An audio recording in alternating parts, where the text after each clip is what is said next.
Hey, what is going on everyone? It's me, Mr. Mario. Now first off, I know it's a bit of a change. I apologize, I only have one photo on here and I don't have any actual gameplay footage. I really don't have the hardware on me at the moment to record proper gameplay off my PS3. And in addition to that, most of my regular viewers really come to my videos to hear what I have to say, which I really do thank you all for, and having a video on screen is just kind of a bonus, so I figured that this could be excused for once. Anyways, I really don't want to do, a huge 10-15 minute review on this game either, just because it has so many reviews out there that I feel like, mine really won't put a dent into anything, but I do want to put out my opinion and state why I believe what I do believe. So first off, right off the bat, I want to say The Last of Us is one of the most overhyped games I've ever played. Now, don't get me wrong, there is a huge difference. I'm not saying the game is bad. I'm not saying it's subpar. I'm saying it's overrated. There's a huge difference between me saying a game is terrible or bad, or a game is overrated. The Last of Us is a good game, to put it shortly, but it is far from a perfect game, at least in my opinion. Now, I played one match of multiplayer, I beat the game last night, and I just wanted to sit back, enjoy the story, and I play on easy most of the time. I know some people might chastise me for it, but I play on that because some people say, oh, well, you need a challenge, it's not fun like that. Well, to me, I play games just to relax and enjoy the story. So, I wanted to bump this down anyways. Now, first off, I wanted to say, speaking of that, the difficulty level is what really surprised me. Now, I like to say that I'm, bad to decent at games. I'm not as terrible as I once was, but nobody talked about the difficulty level on this game. I really didn't look for many reviews, but I had several friends of mine who got the game, anywhere from a few days to a week early, and they were telling me a lot of things about the game, and nobody mentioned the difficulty. This is one of those games that it was, particularly difficult. And I also had kind of a distorted version of it in my head because so many people said, oh, well, this game looks exactly like Uncharted, except post-apocalyptic.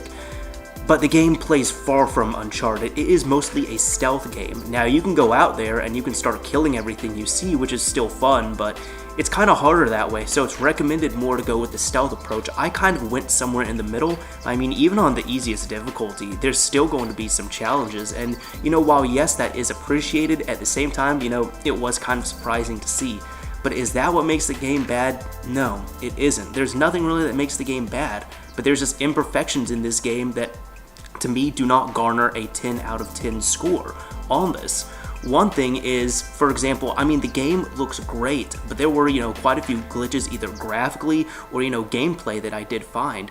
I do have a video of this on my phone. It's a few seconds long. I don't want to drop it in here because it does reveal some big spoilers, but right at the end of the game, every time I would die, it would go to a death sequence, and all of the background just turned blue, like it was blue hell from Grand Theft Auto 5. There are also several other graphical glitches that I saw here and there, but those are to be expected. It's more of the gameplay that really got to me sometimes. Sometimes I would be attacking enemies, and my punches, my attacks, anything like that would not register in the game. They just wouldn't register. There's no other way I can put it. There was one part that really got me mad when I was on an area with some stairs. That's what I'm trying to say. One enemy was higher up on the stairs than I was, and I was hitting them. I probably threw 20-25 hits into them this whole time, and because I was on stairs, none of them would register onto this enemy. And it was both times, because the first time it wouldn't work, second time I died. Well, the first time I died, second time when I tried it again, it was still the same thing. So there were just some things like that that I felt like needed to be ironed out. And the reason why I'm really going after these little things, some people might think I'm just hating on the game, but it's really not the game. It's more of the reviewers, honestly, and to me this is one of the shining examples of when a review, or multiple reviews in this case, will ruin and distort a game for me. If you're throwing me, 50, 10 out of 10, 5 out of 5 reviews on this game, and it has a 96, 95 on Metacritic, I'm expecting to be completely blown away, but people said, the character development is amazing. It is awesome. I will admit it is awesome to see the characters develop. And with that, I really didn't enjoy the game until about, I would say, a third of the way in, but I really didn't get gripped in until about halfway in. So the game took me about 12 hours to beat, and a third of the way in was about, 4 hours, and then, 50% of the way in, that's where it really picked up. So, the first half of the game to me, I really didn't enjoy too much. But the character development, it was nice to see. But, character development we've been seeing in games, these past 10 years. People have been saying, the storyline is amazing, all these other things, and really, I didn't see too many original things going on with the storyline. Now, I can say that if you are a father, if you're a parent, or if you're an older sibling, it is a great game to play, and you will become attached to this game in some way.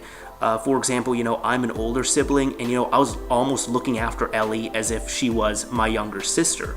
Or, if you're a parent, then you might think of Ellie as your child almost if you're really immersing yourself in the game, which Naughty Dog did a great job with. Another thing with that is that you do play as Ellie for a portion of the game, I'd say about 10 or 15% of the game, and to me, I don't know, this might just be me, but to me, I enjoyed playing as Ellie more than I did playing as Joel.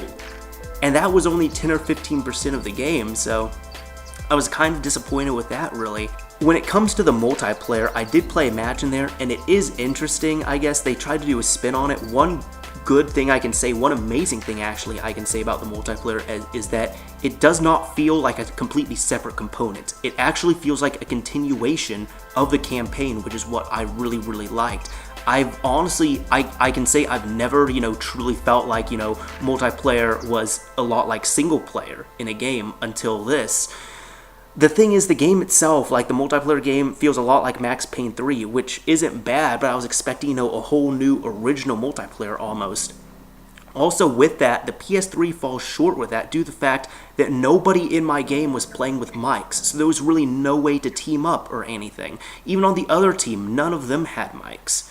Finally, with that, you do play until you run out of spawns, and we won, but the other team ran out of spawns, so instead of us killing them, the other two teammates just decided to hide. The people on the other team just decided to go hide somewhere, so we just had to run the clock, and 5 minutes in a 15-minute match is quite a long time. All in all, what am I trying to say about this game? There's so much more that I can go into, but really, the game itself is not disappointing. It was more, I feel like, the reviews that disappointed me with this game.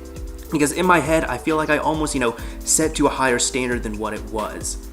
Now, I almost felt, I don't know, I kind of regretted paying, the full $60 for this game. I would have felt more comfortable paying $40 or $45. And while that might not make much of a big difference, I mean, if you're working, it does make a big difference, to be honest. The day it came out, actually, Newegg was selling it for $45. I was like, you know what, that's just great, because I would have felt more comfortable paying that. But aside from that, no, Naughty Dog did a great job with this game. But it's the hype that really got to everyone on this game.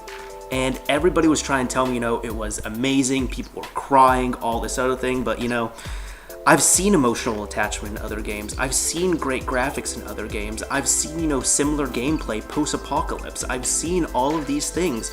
And while this doesn't make the game bad, certainly not, by any means, I'm not trying to say the game is bad, it doesn't make it like the second coming of Jesus, because the way people were talking about this game, they were trying to say that, it was like the second coming of video games for PS3 exclusives, and really, it's not.